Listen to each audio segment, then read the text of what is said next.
கலைஞர்களா புகழ் பெற்றிருக்கிறாங்க. இப்படி லட்சக்கணக்கான புகழ் பெறணும் தான் இந்த நிறுவனத்தை தொடங்கின புனித மேரி யூப்ரேசியா அவர்கள் விரும்பியிருப்பாங்க. அவருடைய தொலைநோக்கு சிந்தனையை நனவாக்க உழைச்ச அத்தனை பேரையும் நினைவு கூர்ந்து போற்ற வேண்டியது நம்முடைய கடமை.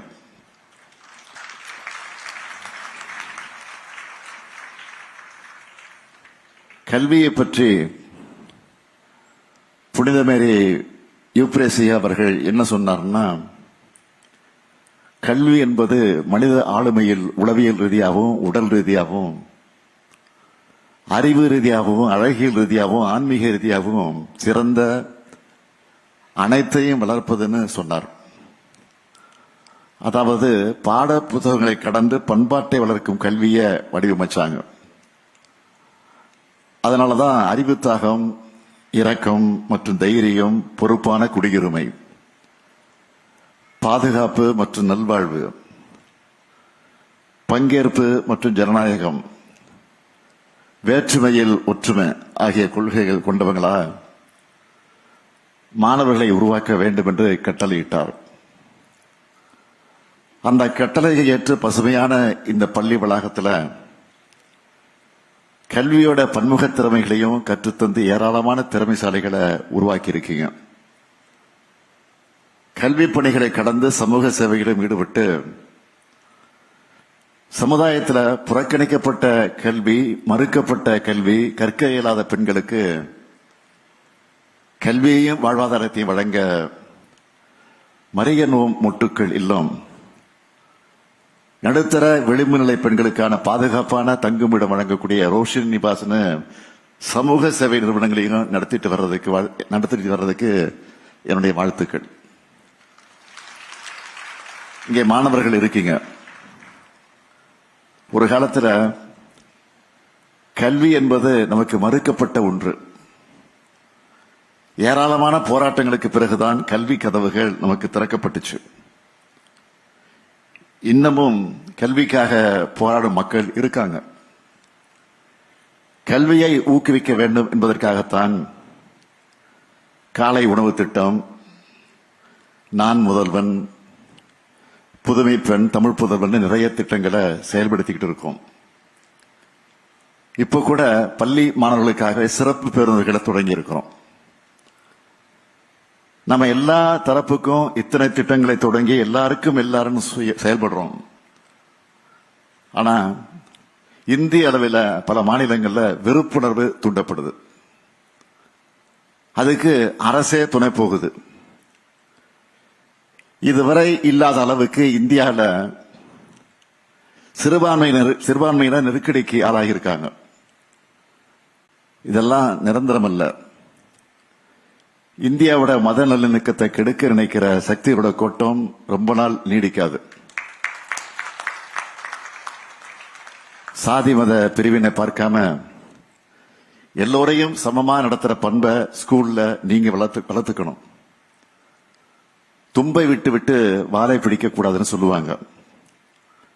அப்படித்தான் தமிழ்நாடு எப்பவும் சமத்துவ பூங்காவா சகோதரத்தோட திகழணும்னா மாணவர்களான நீங்க இப்பவே அந்த எண்ணத்தோட வளர்ந்தாதான் முடியும்.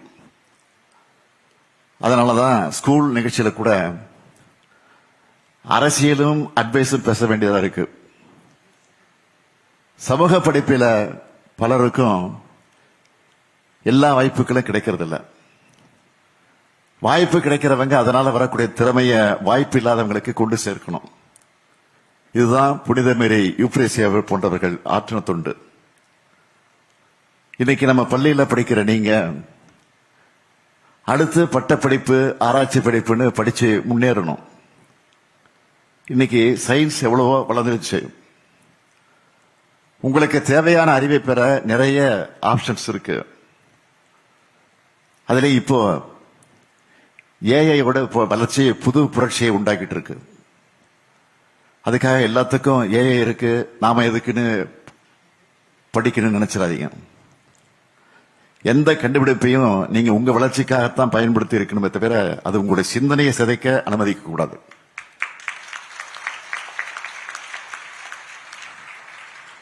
அதே போல உங்க ரோல் மாடலை இன்ஸ்டாகிராம்ல தேடாதீங்க. பொழுதுபோக்கு வாழ்க்கையின் ஒரு அங்கம்தான், அதுவே வாழ்க்கை இல்லை. சுருக்கமா சொல்லணும்னா, நீங்க ரீல்ஸ்ல பார்க்கறதெல்லாம் ரியாலிட்டின்னு நம்பிடாதீங்க. லைக்ஸ் வியூஸ்ல கெத்து இல்ல, மார்க்ஸ் டிகிரிஸ்ல தான் உண்மையான கெத்து இருக்கு.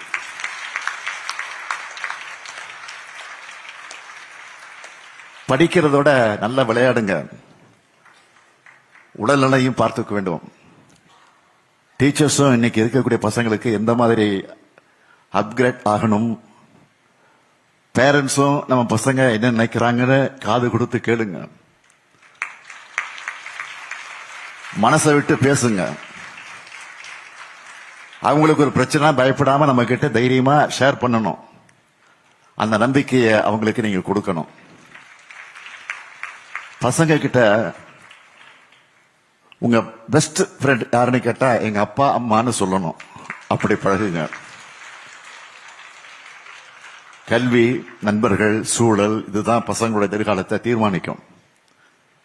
எனவே நல்ல ஆயராக இருந்து பசங்களை முன்னேற்றணும்னு அனைவரையும் வாழ்த்தி, குஷப்பட் பள்ளிக்கு 100 ஆண்டு வாழ்த்துக்களை மீண்டும் தெரிவித்து, இந்த இணைய வாய்ப்பை தந்த இந்த பள்ளியினுடைய நிர்வாகத்துக்கு மீண்டும் என்னுடைய நன்றியும் வணக்கத்தையும் தெரிவித்து விடைபெறுகிறேன். நன்றி, வணக்கம். சென்னையில் குட் ஷெப்பர்ட் பள்ளியில் முதலமைச்சர் மு.க. ஸ்டாலின் உரையாற்றினார். கல்வி பணிகளை கடந்து சமூக பணிகளிலும் ஈடுபட்டிருக்கும் அந்த பள்ளிக்கு தனது வாழ்த்துக்களை தெரிவித்துக் கொண்டு தனது உரையை தொடங்கினார். கல்வி மறுக்கப்பட்ட ஒன்று, ஏராளமான போராட்டத்திற்கு பிறகுதான் கல்வி நமக்கு கிடைத்திருக்கிறது என்றும் கூறினார். கல்விக்காக பல்வேறு திட்டங்களை தமிழக அரசு ஏற்படுத்தியிருப்பதையும் மு.க. ஸ்டாலின் நினைவு கூர்ந்தார். மத நல்லிணக்கத்தை சிதைக்க நினைப்போரின் கனவு ஒருபோதும் பலிக்காது என்றும் முதலமைச்சர் பேசியிருக்கிறார். AI தொழில்நுட்பம் நம்மை ஆட்கொண்டு இருக்கக்கூடிய இந்த சூழலில் உங்களின் வளர்ச்சிக்காக இந்த தொழில்நுட்பங்களை எல்லாம் பயன்படுத்துங்கள், சிந்தனையை சிதைக்க இந்த தொழில்நுட்பங்களை அனுமதிக்காதீர்கள் என்றும் முதலமைச்சர் பேசியிருக்கிறார். மாணவர்களுக்கான பல்வேறு அறிவுரைகளையும் அவர் வழங்கியிருக்கிறார்.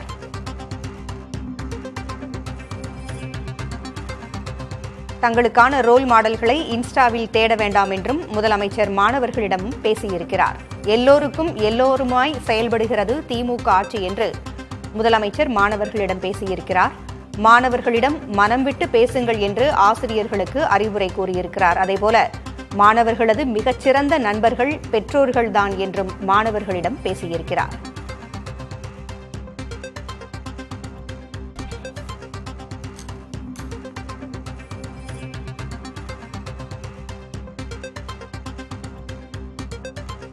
வெறுப்புணர்வை தூண்டி மக்களை மத்திய ஆட்சி பிளவுபடுத்துகிறது என்றும் முதலமைச்சர் பேசினார். பெற்றோர்களும் ஆசிரியர்களும் குழந்தைகளிடம் மனம் விட்டு பேச வேண்டும் என்றும், மாணவர்களிடம் ஆசிரியர்கள் மனம் விட்டு பேசி பழகுங்கள் என்றும் ஆசிரியர்களுக்கு ஸ்டாலின் அறிவுரை கூறியிருக்கிறார்.